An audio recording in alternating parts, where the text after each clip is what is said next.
Hello guys, मी आज बनवणार आहे शेंगदाण्याची चटणी। हे बघा, हे शेंगदाणे घेतलेले आहेत अस्सल गावरान।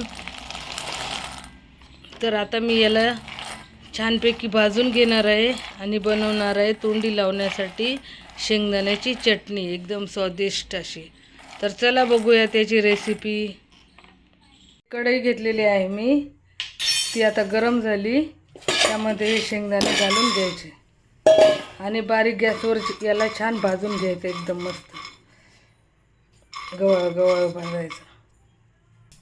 तर हे शेंगदाणे असे मी भाजून घेतलेले आहेत, बघा किती छान भाजले आहेत।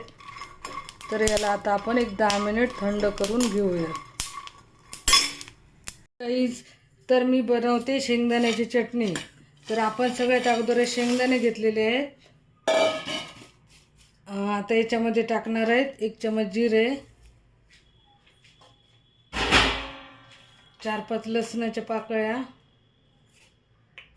1 चमच मीठ चवीनुसार आणि कापलेली कोथिंबीर आणि 1 चमच लाल तिखट।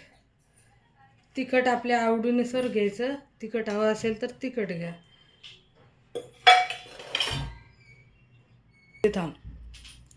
तर हे सगळं असं मिक्स करून घेतलेलं आहे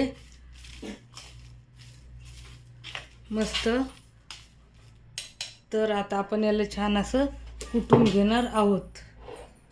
असं कुटून घ्यायचं, छान एकदम बारीक करून घ्यायचे शेंगदाणे। मिक्सरचा वापर न करता खलबत्त्यात कुटून घ्यायचं, टेस्ट अगदी छान येते आणि एकदम मस्त लागते, चवीला भारी एकदम।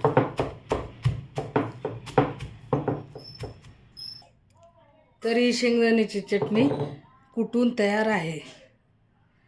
हे बघा, अशी छान कुटून घ्यायची, एकदम घरच्या पद्धतीनं मिक्सरचा वापर न करता बनवलेली शेंगदाण्याची चटणी। तर आता ही चटणी आपण बाहेर काढून घेणार आहोत। खायला पण एकदम भन्नाट टेस्ट आहे, तोंडी लावण्यासाठी एकदम भारी। तर व्हिडिओ आवडल्यास चॅनलला लाईक, शेअर आणि सबस्क्राईब करायला विसरू नका। धन्यवाद।